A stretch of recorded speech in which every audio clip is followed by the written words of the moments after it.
तो अब स्टार्ट करेंगे अपना नया topic, accounting treatment of workman compensation reserve. ठीक है, तो बेटा ये जो रिजर्व है वो वर्कर्स को कॉम्पनसेट करने के लिए बनाया गया है, यानी कि फर्म देगी कॉम्पनसेशन किसको, वर्कर्स को देगी।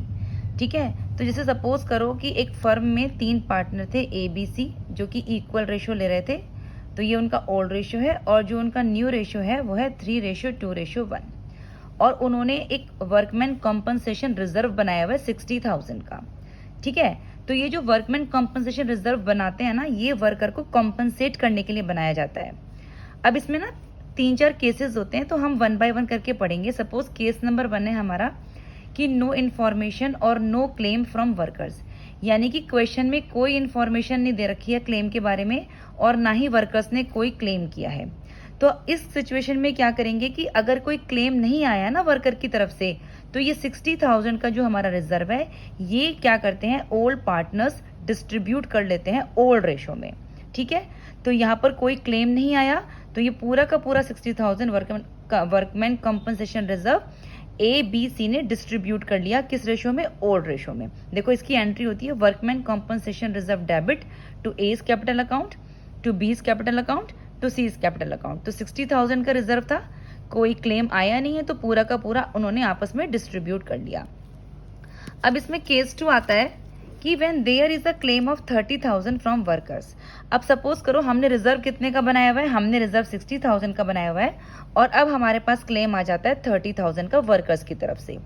तो उस टाइम पे हमारी क्या एंट्री होगी, देखो वर्कमैन कॉम्पनसेशन रिजर्व हमने 60,000 का बनाया था, और क्लेम आया हमारे पास to provision for workman compensation, claim आया हमारे पास 30,000 का, यानी 60,000 में से सिर्फ 30,000 का क्लेम आया है।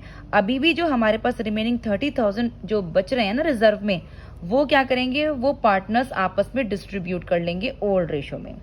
देखो बेटा क्या था कि इसमें कि क्लेम था सिर्फ 30,000 का, रिजर्व हमारा 60,000 का है, तो हमने 30,000 तो वर्कर्स को क्लेम दे दिया, लेकिन जो रिमेनिंग 30,000 बचा ना, वो जो होता है ना, वो पार्टनर्स आपस में डिस्ट्रीब्यूट करते हैं किस रेशो में, ओल्ड रेशो में। इसमें केस 3 होता है कि सपोज करो कि when there is a claim of 60,000 from workers. अब वर्कर्स ने पूरा का पूरा 60,000 ही क्लेम किया है, तो देखो यहाँ पर एंट्री होगी worker compensation reserve debit to provision for workman compensation claim. 60,000 का रिजर्व था और क्लेम भी 60,000 का ही आया है, तो ये पूरा का पूरा ही क्लेम के अंदर हमारा रिजर्व चला जाएगा। अब यहाँ डिस्ट्रीब्यूट करने के लिए कुछ भी नहीं बचा है, क्योंकि 60 ही हमारा रिजर्व था और 60 ही हमारा क्लेम आ गया है। चलिए अब केस 4 देख लीजिए, if there is a claim of 90,000 from workers. देखो बेटा रिजर्व तो हमारा 60,000 का था, लेकिन अब हमारे पास क्लेम आ गया 90,000 का, यानी कि हमारे रिजर्व से ज्यादा का क्लेम आ गया है। तो अब कंपनी कैसे कॉम्पनसेट करती है उस चीज को, देखो बेटा इस केसेस में कंपनी क्या करेगी, देखो वर्कमैन कॉम्पनसेशन रिजर्व डेबिट 60,000 था, और वर्कमैन कॉम्पनसेशन को हमें क्लेम कितना देना था, true provision for workman compensation claim 90,000। तो जो बैलेंस 30,000 है वो रिवैल्यूएशन अकाउंट से कंपनी देगी। ठीक है ना बेटा, उसके लिए एक रिवैल्यूएशन अकाउंट ओपन करेगी, क्योंकि रिजर्व हमारा 60 का था, क्लेम हमारा 90 का आ गया, अब 30,000 वो रिवैल्यूएशन अकाउंट ओपन करके तब वो बैलेंस को फिल करेगी। ठीक है, अब आप हमेशा ये याद रखना कि जब भी रिवैल्यूएशन अकाउंट को हम ओपन करेंगे तो हमें रिवैल्यूएशन अकाउंट को क्लोज भी करना होता है, और जब रिवैल्यूएशन अकाउंट को हम क्लोज करते हैं तो हमारी एंट्री बनती है A's capital account debit, B's capital account debit, C's capital account debit to revaluation account.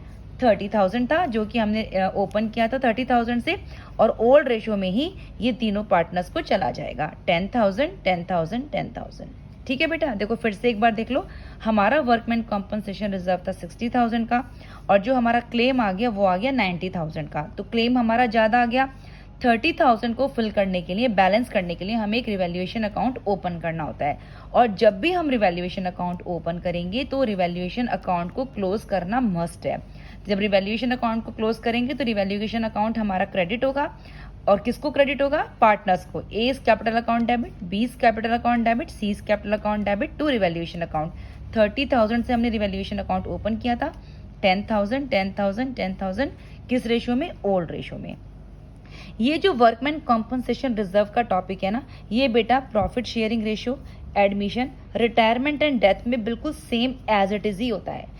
Old partners को ही जाता है ओल्ड रेशो में, सेम एंट्री होती है, सेम वर्किंग होती है। किस किस में? PSR, admission, retirement and death में। सिर्फ डिसोल्यूशन में थोड़ा सा ये चेंज होता है, ठीक है। बाकी PSR, admission, retirement and death में ये बिल्कुल सेम होगा, बस डिसोल्यूशन में ये थोड़ा चेंज होगा।